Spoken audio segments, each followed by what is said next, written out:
Frères et sœurs, que l'amour, la sagesse, la miséricorde de Dieu soit avec vous en ces jours. Le rendez-vous matinal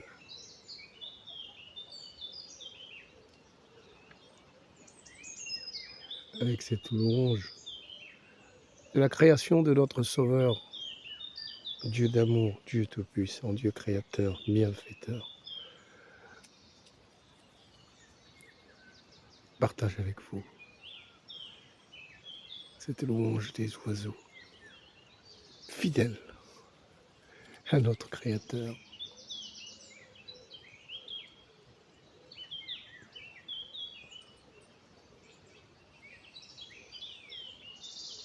En cette période, frères et sœurs, vous savez, c'est le mois de mai.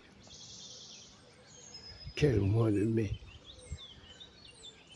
Mois de mai, béni. Eh oui, mois de mai, c'est le mois de notre maman du ciel et de la terre, la Sainte Vierge Marie, qui a été emportée au ciel avec son corps et son âme par la grâce de Dieu. Vous savez, frères et sœurs, c'est encore une création de Dieu, la Vierge Marie.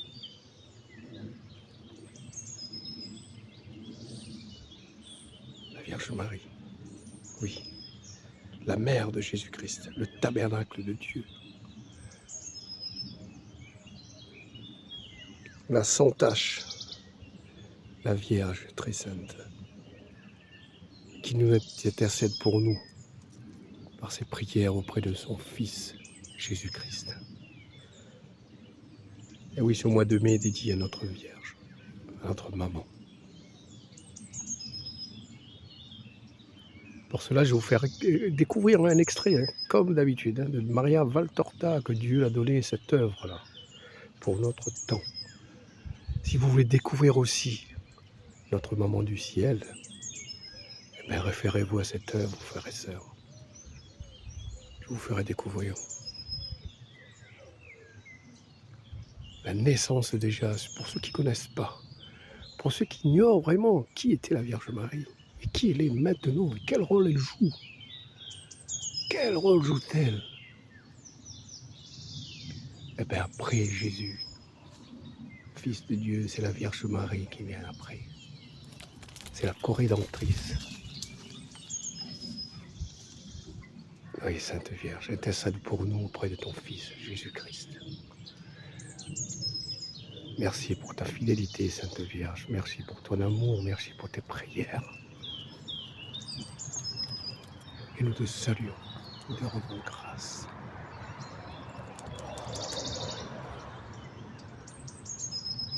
Je vous salue Marie, pleine de grâce. Le Seigneur est avec toi. Tu es bénie entre toutes les femmes et Jésus, le fruit de tes entrailles, est béni. Sainte Marie, Mère de Dieu, prie pour nous pauvres pécheurs, maintenant et à l'heure de notre mort. Amen. Merci mon Dieu d'amour, mon Dieu tout-puissant, de nous avoir donné la Vierge Marie. C'est ton œuvre, Dieu. Ton œuvre, Dieu d'amour, ô combien grand est cette œuvre-là. Merci pour ton oui, Sainte Vierge. La nouvelle Ève pour notre temps. Dites-vous bien, frères et sœurs, sans ce oui, imaginez-vous, sans ce oui de la Vierge Marie, on n'aurait pas été là. Comme elle a dit oui pour accepter en son sein le Fils du Très-Haut, le Père éternel, accepter le Fils de Dieu, Jésus-Christ. Merci Sainte Vierge. Merci mon Père céleste aussi. Notre Père qui es aux cieux, que ton nom soit sanctifié, que ton règne vienne, que ta volonté soit faite sur la terre comme au ciel. Donne-nous aujourd'hui notre pain de ce jour. Pardonnez-nous nos offenses, comme nous pardonnons aussi à ceux qui nous ont offensés.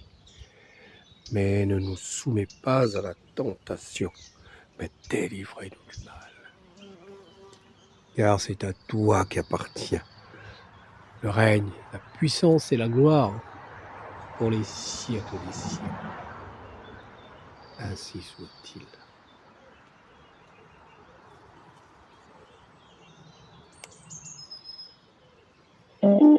Comme prévu, frères et sœurs. L'extrait de Maria Son âme apparaît belle. Maria Valtorta.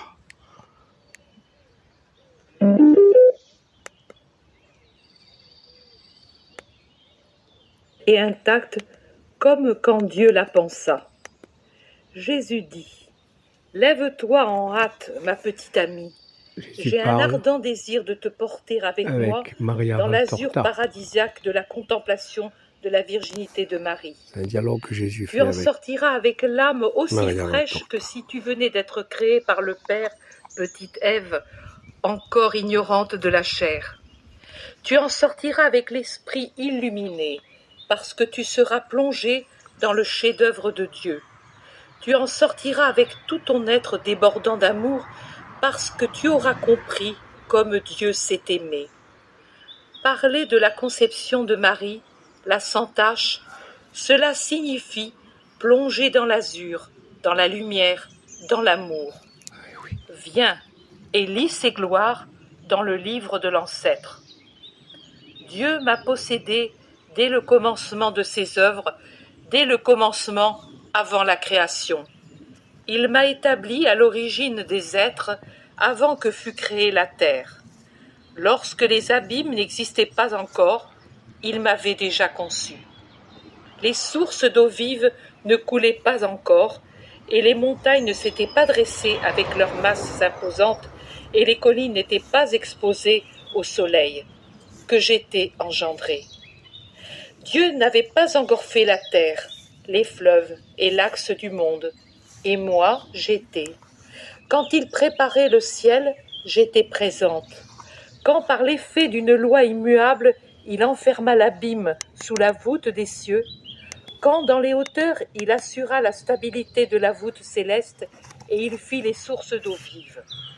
Quand il fixait à la mer ses limites et imposait des lois à ses masses d'eau, quand il ordonnait aux eaux de ne pas franchir leurs limites, quand il jetait les fondements de la terre, j'étais avec lui pour organiser toutes les choses. Dans une joie sans fin, je jouais au milieu de l'univers. Vous avez appliqué ces paroles à la sagesse, mais elles parlent d'elle, la mère toute belle, toute sainte, la Vierge Mère de la sagesse que je suis personnellement, moi qui te parle. J'ai voulu que tu écrives le premier vers de cet hymne en tête du livre qui parle d'elle, pour qu'on reconnaisse et que l'on sache quelle est la consolation et la joie de Dieu, la raison de la constante, parfaite, intime joie de ce Dieu un et trine qui vous gouverne et vous aime et à qui l'homme a donné tant de motifs de tristesse. La raison pour laquelle il a perpétué la race humaine alors qu'à la première épreuve, elle méritait la destruction, la raison du pardon que vous avez obtenu. Avoir Marie pour en être aimé, oh, cela valait bien la peine de créer l'homme, de le laisser vivre, de décréter qu'il serait pardonné, pour avoir la Vierge belle, la Vierge sainte, la Vierge immaculée, la Vierge possédée par l'amour, la fille bien-aimée, la mère toute pure, l'épouse aimante. Dieu vous a donné, et vous aurez encore donné davantage pour posséder la créature qui fait ses délices, le soleil de son soleil, la fleur de son jardin. Et il continue à vous donner tellement par elle sur ses demandes pour sa joie, parce que sa joie va se confondre avec la joie de Dieu, et l'augmente des lueurs qui font étinceler la lumière, la grande lumière du paradis.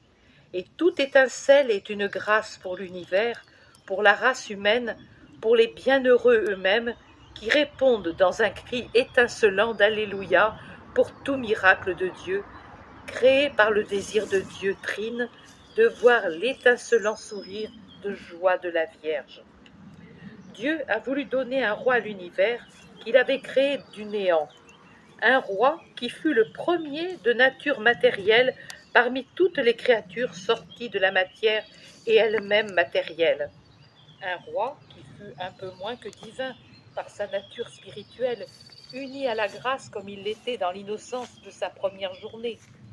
Mais l'intelligence suprême, qui connaît tous les événements les plus lointains dans les profondeurs des siècles, qui découvre incessamment tout ce qui était, est et sera, et pendant qu'elle contemple le passé et observe le présent, voilà qu'elle plonge son regard dans l'avenir le plus lointain et n'ignore pas comment sera la mort du dernier homme. Tout cela sans confusion ni discontinuité. Elle n'a jamais ignoré que le roi qu'elle avait prévu, créé pour être semi-divin à ses côtés dans le ciel, héritier du Père, arrivé adulte dans son royaume après avoir vécu dans la maison de sa mère, la terre dont il a été formé, durant son enfance de fils de l'Éternel, pendant son séjour terrestre. Elle n'a pas ignoré qu'il aurait commis contre lui-même le crime de tuer en lui la grâce et le vol de se dérober du ciel. Pourquoi alors l'avoir créé? Certes, beaucoup se le demandent. Auriez-vous préféré ne pas exister? Ne méritait-elle pas pour elle-même, bien que pauvre et nue, et devenue âpre par votre méchanceté, d'être vécue, cette journée terrestre, pour connaître et admirer l'infinie beauté que la main de Dieu a répandue dans l'univers? Pour qui aurait-il fait ces étoiles et ces planètes qui se déplacent comme des flèches en rayant la voûte du firmament, ou s'avancent avec une lenteur apparente mais majestueuse dans leur course de bolide, vous procurant lumières et saisons, et vous donnant éternel, immuable et pourtant toujours changeant, une nouvelle page à lire sur l'azur, chaque soir, chaque mois, chaque année? C'est comme s'il voulait vous dire, oubliez la prison, laissez de côté vos publications remplies de choses obscures, putrides, sales, venimeuses, menteuses, blasphématoires, corruptrices, et élevez-vous au moins par le regard vers la liberté sans limite des cieux. Faites-vous une âme d'azur en regardant tant de sérénité.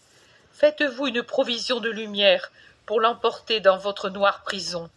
Lisez la parole que nous écrivons en chantant notre cœur sidéral, plus harmonieux que celui des orgues d'une cathédrale. La parole qu'écrit notre splendeur, la parole qu'écrit notre amour, parce qu'il nous est toujours présent, celui qui nous a donné la joie d'exister. Eh oui, frères et sœurs, n'est-ce pas merveilleux? N'est-ce pas merveilleux ce que Dieu nous dit? Lisez la parole de Dieu. Lisez la Bible, frères et sœurs, tout est dedans. C'est notre mode d'emploi pour avancer dans la vie, pour se rapprocher de Dieu, le Père créateur, le Tout-Puissant. Et oui, Seigneur Jésus, nous te louons, nous te bénissons, Dieu d'amour, et nous te rendons grâce, et nous te disons merci pour la nature, merci pour tout ce que tu mets entre nos mains, Seigneur. Loué sois-tu, mon Dieu. Reçois notre prière, Seigneur. Reçois, Jésus d'amour. Et viens poser ta main sur tout un chacun de nous, Seigneur, en particulier tous nos frères et sœurs qui souffrent dans leur être intérieur, Jésus. Viens, Dieu d'amour, envoie ta grâce sur nous, afin que nous fassions ta volonté, nous voyons ta lumière, Seigneur. Éclaire-nous, éclaire notre chemin pour que nous puissions venir vers toi, te suivre, vivre en toi, avec toi et par toi, Dieu d'amour, car tu es le chemin, la vérité et la vie. Nul ne va au Père sans passer par toi. Merci, mon Dieu. Merci, Dieu Tout-Puissant. Merci. Merci, Seigneur. Dans la Bible, il nous dit que le Seigneur dirige vos cœurs vers l'amour de Dieu et la patience de Christ. Dans 2 Thessaloniciens 3, 5.